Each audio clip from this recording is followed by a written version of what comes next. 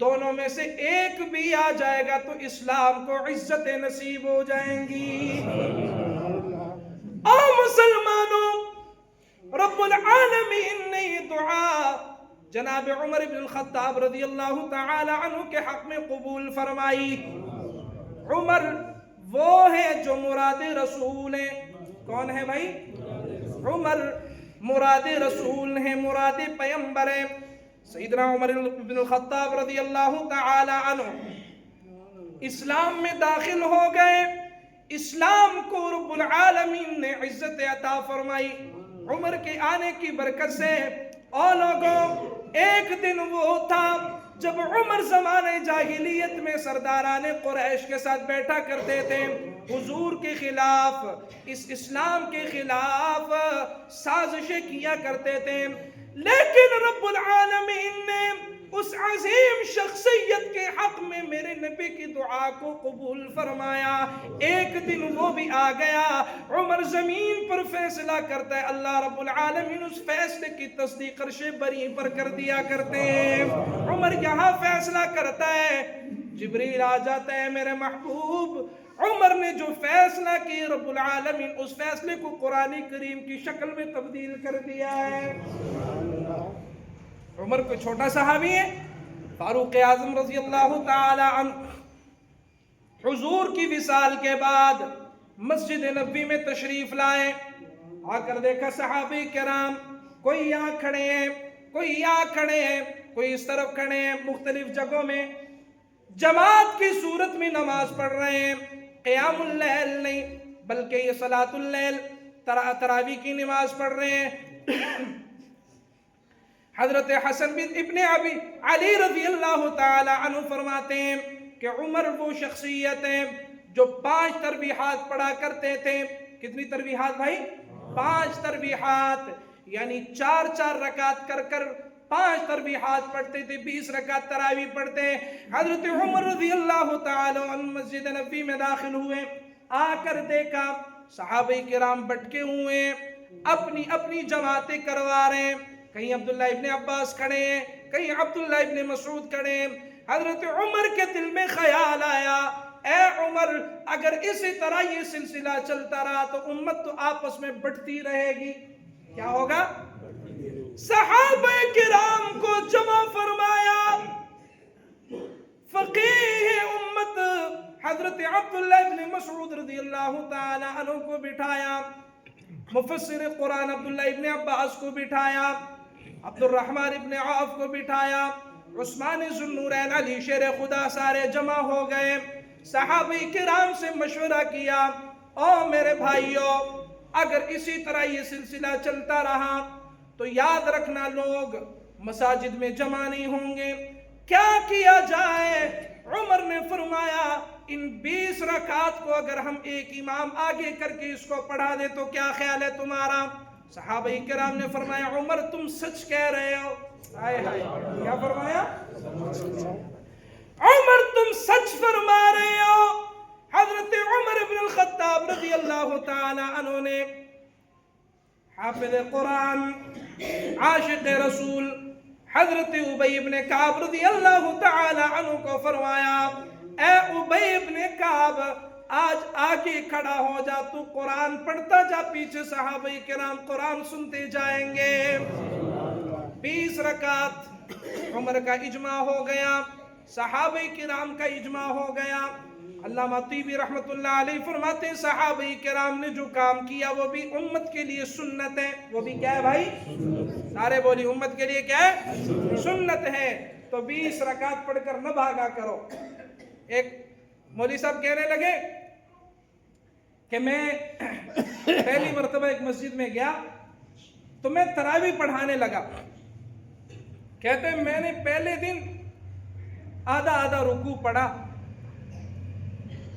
تو میں نے 5 سپارے پڑھنے تھے، کہتے ہیں آدھا رکوع پڑھنے لگا، تو جب 8 رکعت میں نے پورے کیے، یعنی تقریباً 4 رکوع میں نے پڑھی، 8 تراویح پوری ہو گئی تو آدھی مسجد خالی ہو گئی۔ کیا ہو گئی؟ کہتے ہیں میں بڑا پریشان ہو گیا۔ چلو میں نے کہا مقتدیو، تم نے جو کیا اچھا نہیں کیا، کل کو دیکھیں گے انشاءاللہ۔ کہتے ہیں کل جب مقتدی تشریف لائے تو میں نے پہلی رکعت میں 10 سپارے پڑھ دیے. کتنے سپارے پڑھ دیے؟ کہتے ہیں اس کے بعد مولوی صاحب خدا کا واسطہ جی ابھی روزہ جلدی ہو جاتی ہے. ایسے ہی ہے. تو میرے محترم بھائیوں یہی صورتحال آج ہماری بھی بنی ہوئی ہے. یہی پوزیشن ہے. ایسا نہ کیا کریں خدا را. ایسا مولوی صاحب 1 سپارہ پڑھ دیا کرو, ہم 20 پڑھیں گے لیکن 1 پڑھ دیا کرو. صاحب نے کہا میں 1 پڑھ دیا کروں گا لیکن 20 پڑھنی ہے تم نے. تو میرے محترم بھائیوں یہ میرے نبی کی صحابہ کرام رضوان اللہ علیہ اجمعین کا اجماع ہے اس بات پر کہ تراویح کتنی رکعت ہے بھائی؟ 20 رکعت ہے. دوسرے نمبر پہ قرآن کریم کا زیادہ سے زیادہ اہتمام کرنا ہے. ہم نے کیا کرنا ہے؟ لعلکم تتقون, کیونکہ کیا بننا ہے؟ متقی بننا ہے, پرہیزگار بننا ہے. میرے نبی کے غلاموں اللہ اکبر کبیرہ, تقوی کس چیز کا نام ہے؟ اللہ تبارک و تعالی نے اس امت پر رزق کو حلال فرمایا. روٹی حلال ہے یا حرام ہے؟ حلال ہے. لیکن رمضان میں جب روزہ ہو جائے تو کیا ہو جاتی ہے؟ حرام ہو جاتی ہے. روزے کی حالت میں پانی حلال ہے یا حرام ہے؟ لیکن جس وقت رمضان المبارک میں روزہ رکھیں گے تو پانی کیا ہو جائے گا؟ حرام ہو جائے گا. اسی طرح اپنی گھر والے کے ساتھ التفات کرنا حلال ہے یا حرام ہے؟ حلال ہے بھائی. نکاح کے بعد گھر والی کے ساتھ مباشرت کرنا حلال ہے, لیکن رمضان المبارک روزے کی حالت میں حرام ہے. اللہ فرماتے ہیں لعلکم تتقون. اب تقوی کس چیز کا نام ہے؟ تو محدثین فرماتے ہیں ایک بندہ ہے جس میں طاقت ہی نہیں ہے, جو کمزور ہے, بالکل کسی قابل ہی نہیں ہے. اب وہ بندہ کہے کہ میں نے اپنے آپ کو گناہ سے بچایا ہوا ہے, فرمائے یہ تقوی نہیں ہے, کیونکہ اس کو گناہ کرنے پر قادر ہی نہیں ہے. ایک بندہ ہے اللہ نے جوانی بھی دی ہے, قوت بھی دی ہے, طاقت بھی دی ہے اور اسباب بھی دیے ہیں, اس کے باوجود بھی اگر یہ اپنے آپ کو گناہ سے بچاتا ہے, نہیں مجھے زمانے والے تو نہیں دیکھ رہے لیکن مجھے اللہ دیکھ رہا ہے. فرمایا تقوی اسی چیز کا نام ہے. میرے بھائیوں آج خود بھی ان گناہوں سے بچیے, خود بھی زنا سے بچیے, اپنی اولاد کو بھی زنا سے بچائیے. آج ہمیں یہ نہیں پتا ہوتا ہماری اولاد کہاں جا رہی ہے, کس سے مل رہی ہے, کس سے ملاقات کر رہی ہے. اولاد کو موبائل دیا تو کس نے دیا ہے, اولاد کے پاس پیسے آئے ہیں تو کیسے آئے ہیں. یاد رکھیے گا مسلمانوں, انہی اولاد پر نظر نہیں رکھیں گے, رب محمد کی قسم کل یہی اولاد بڑی ہو کر اپنے والدین کو کتیا بولیں گے, اپنی اولاد کو, اپنے والدین کو گریبان سے پکڑیں گے. اگر آج ہی اپنی اولاد پر نظر رکھیں گے, کل کو یہی اولاد متقی اور پرہیزگار بن جائیں گے. کیوں؟ کیونکہ ان کی تربیت تم پر لازم ہے.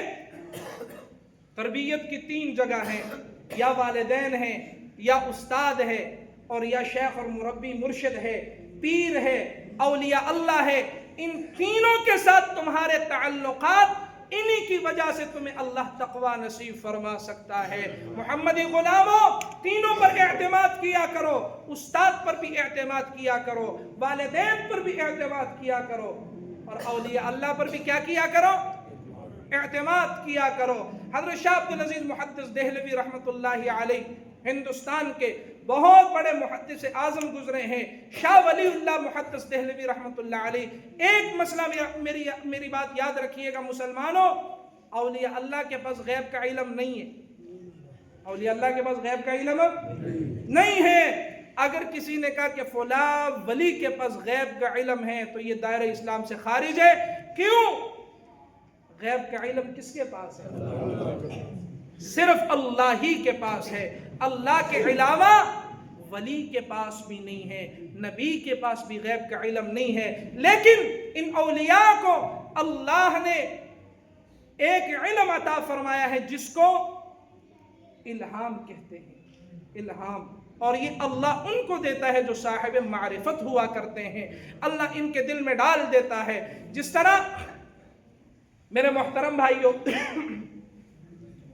ایک بہت بڑے مفسر گزرے ہیں فرمایا امام راضی رحمتullah علیہ فرمایا کہ جب آخری وقت تھا، آخری وقت شیطان انسان پر بڑا زور دیتا ہے یا نہیں دیتا؟ کبھی کسی اللہ تعالیٰ زندگی نصیب فرمائے، کبھی کسی کے آخری سکرات الموت کی حالت میں ہو تو اس کے پاس بیٹھ کر دیکھے، اللہ کے نبی نے فرمایا اس کو تلقین نہ کرو بلکہ خود ذکر کرتے جاؤ، وہ تمہارے ذکر کو دیکھ کر ذکر کرتا رہے گا۔ اس کو یہ نہ کہو کہ پڑھو کلمہ پڑھو نہیں، خود ذکر کرو، وہ تمہارے ذکر کو دیکھ کر ذکر کرتا رہے گا۔ حضرت امام راضی رحمتullah علیہ کے آخری وقت ہے، شیطان آیا، اس نے کہا راضی تم کیوں اللہ کو ایک مانتے ہو؟ امام راضی رحمتullah علیہ نے دلیل دی، شیطان نے دلیل کو توڑ دیا۔ دوسری دلیل دی، شیطان نے اس کو بھی توڑ دیا۔ تیسری دلیل دی، شیطان نے، یہاں تک کہ امام راضی رحمتullah علیہ نے 99 دلائل دیے۔ کتنے دلائل دیے؟ تفسیر کبیر میں یہ دلائل مذکور ہیں۔ امام راضی رحمتullah علیہ آخر بے بس ہو گئے۔ 99 دلائل دینے کے بعد شیطان نے کہا اب بتاؤ اللہ کو ایک کیوں مانتے ہو؟ امام راضی رحمتullah علیہ پر پسینہ آ گیا۔ ایک اللہ کے ولی تھے، ان کے ہاتھ میں ہاتھ تھا، دست بیعت تھے۔ یہاں پر حضرت خواجہ ابو یحییٰ معین رحمتullah علیہ ان کے بیعت تھے، تو فرمایا کہ یحییٰ معین رحمتullah علیہ خادم کہہ رہے کہ حضرت وضو کرنے ہیں، اب ایک لوٹا پانی گیا، دوسرا لوٹا گیا، تیسرا، یہاں تک کہ میں نے 5 لوٹے ڈالے، پریشان ہو گیا۔ حضرت تو ایک ہی لوٹے سے وضو کیا کرتے ہیں، آج 5 لوٹے پانی کیسے ضائع کر رہے ہیں؟ فرمایا جب آخری اس نے دلیل توڑی تو حضرت نے یہ پانی اٹھایا، حضرت یحییٰ معین رحمتullah علیہ پانی اٹھایا اور یوں مارا اور فرمایا کہ راضی اس لعین کو کہو کہ میں اللہ کو بغیر دلیل کے ایک مانتا ہوں، بغیر دلیل کے ایک مانتا ہوں، کسی دلیل کی ضرورت نہیں ہے۔ تو شیطان نے کہا کہ اللہ کے ولی کے ہاتھ میں تیرا ہاتھ تھا، اللہ نے تجھے بچا دیا۔ کیا کر دیا؟ یہ علم غیب نہیں ہے، یہ الہامی علم ہے۔ کیا ہے بھائی؟ شاہ عبدالعزیز محدث دہلوی رحمتullah علیہ ایک خادم آیا، آ کر حضرت کے پاس بیٹھا، حضرت مجھے کوئی نصیحت کیجئے۔ حضرت نے فرمایا یہ پیسے لے لو، ہندوستان کے دہلی کے فلاں بازار حسن میں جاؤ اور جا کر وہاں پہ تمہیں کوئی ملے تو اس کو کہنا یہ پیسے لے لو، اور کوئی نئی طوائفہ آ جائے تو اس کی التفات کا موقع دینا۔ مرید پریشان ہو گیا، حضرت اتنی بڑی شخصیت ہو، اتنی گھنونی بات کرتے ہو، اتنی غلط بات کرتے ہو۔ نہیں، میں تو یہاں پہ فیض حاصل کرنے آیا تھا، اپنے گناہوں کو، اپنے دل کو صاف کرنے کے لیے کہاں بھیج رہے ہو مجھے؟ واپس چلا گیا، تھوڑا سا گیا آگے، سوچا یہ تو بہت بڑے محدث اعظم ہیں اور شاہ ولی اللہ محدث دہلوی رحمتullah علیہ کے لخت جگر ہیں، یہ مجھے غلط کام کی طرف کیسے بھیج سکتے ہیں؟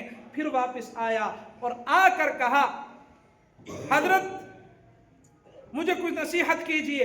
حضرت نے پھر پیسے پکڑائے، فرمایا جاؤ ہندوستان دہلی کے بازار میں، اس کے ساتھ جو بازار حسن ہے وہاں پر جا کر تمہیں کوئی ملے گا، اس کو پیسے دے دینا، اس کو کہہ دینا نیا شکار آ جائے، اس کے التفات کا موقع دے دینا۔ فرمایا حضرت یہ کیا کر رہے ہیں آپ؟ لوگ کیا کہیں گے؟ یہ داڑھی والا کدھر آیا؟ یہ مولوی کدھر آ گیا؟ پھر جانے لگا، تیسری مرتبہ پھر دل میں خیال آیا۔ حضرت پیر ذوالفقار احمد نقشبندی رحمہ اللہ فرماتے ہیں کہ تیسری مرتبہ جب یہ آیا، آ کر کہنے لگا حضرت نصیحت کیجئے۔ حضرت نے پیسے دیے، تیسری مرتبہ اس مرید نے پیسے قبول کر لیے اور چلا گیا۔ ہندوستان دہلی کے بازار کے ساتھ بازار حسن تھا، اس میں گیا اور جا کر آگے جو شخص اس کو ملا اس کو جا کر پیسے دے دیے اور کہا بھائی نیا شکار آ جائے تو اس کے ساتھ التفات کا موقع دے دینا۔ اس نوجوان نے کہا ہاں شکار آیا ہوا ہے، چلو۔ فرمایا کہ جیسے ہی اندر گئے تو جا کر دیکھا اس شخص کی بیٹی بیٹھی ہوئی تھی، پاؤں تلے زمین نکل گئی۔ اللہ، یہ بیٹی میری یہاں کیا کر رہی ہے؟ بیٹی سے پوچھا، بیٹی زارو قطار رونے لگی، بابا جان ایک قافلہ آ رہا تھا، راستے سے مجھے اغوا کر دیا، اغوا کرنے کے بعد یہاں بازار حسن میں بیچ ڈالا۔ میں روتی رہی، میں نے کہا اللہ، میرا والد تو ساری زندگی تیری تقرب میں گزری ہے، اللہ ساری زندگی تیری معرفت میں گزری ہے، اللہ آج میں یہاں پہ بازار حسن میں رہ کر یہ کام کروں گی تو اللہ میرا والد زمانے کو کیا منہ دکھائے گا؟ اللہ نے میری سن لی بابا جان، اللہ تمہیں لے آیا۔ والد محترم نے اپنی بیٹی کو ہاتھ سے لیا، جانے لگے، فوراً حضرت شیخ رحمہ اللہ شاہ عبدالعزیز محدث دہلوی رحمۃ اللہ علیہ کے قدموں میں گر گیا۔ حضرت آپ مجھے بھیج رہے تھے، میں نہیں جا رہا تھا، آپ مجھے بھیج رہے تھے، میں نہیں جا رہا تھا۔ تیسری مرتبہ میرے دل میں خیال آیا کہ شیخ بھیج رہے ہیں، ضرور اس میں کچھ حکمت ہے۔ حضرت وجہ کیا ہے؟ حضرت فرمانے لگے کہ جس وقت تم میرے پاس آئے تو اللہ تبارک و تعالی نے اپنی معرفت کے ساتھ مجھ پر یہ ظاہر فرما دیا کہ تیرے پاس آنے والا تیرا شاگرد میری معرفت حاصل کرنے والے کو میں اللہ زمانے کے سامنے رسوا نہیں کر سکتا، تو اس لیے اللہ نے مجھ پہ یہ ظاہر کر دیا، اس لیے میں نے تجھے وہاں بھیجا۔ میرے محترم بھائیوں، یاد رکھنا، ان لوگوں پر اعتماد کیا کرو۔ مسجد کا استاد ہو، امام مسجد ہو، قاری صاحب جس کے بعد آپ کی اولاد قرآن پڑھ رہی ہے، اس پر بھی اعتماد کیا کرو۔ اگر اولاد کو قاری صاحب سمجھائے، استاد سمجھائے، امام مسجد سمجھائے، بیٹا زمانے کے ان اوباش لڑکوں سے بچنا، زمانے کے ان خناسین سے اپنے آپ کو بچانا، تو یہ نہ کہا کرو کہ یہ استاد، یہ شیخ، یہ فلاں، اللہ معاف فرمائے، اللہ ہم سب کی حفاظت فرمائے۔ یہ نہ کہا کرو کہ یہ خود ملعون ہے، خود ایسا کرنا چاہتا ہے، اس لیے نہیں۔ میرے محترم بھائیوں، یاد رکھیے گا، یہ اولاد کے لیے والدین، شیخ اور استاد، ان تینوں کا تعلق جب استاد روحانی اولاد کے ساتھ، مرید کے ساتھ ہوگا تو اللہ تبارک و تعالی ضرور تقوی نصیب فرمائیں گے، لعلکم تتقون، تاکہ تم متقی اور پرہیزگار بن جاؤ۔ اللہ تبارک و تعالی ہمیں اپنا قرب نصیب فرمائے۔ وآخر دعوانا الحمدللہ رب العالمین۔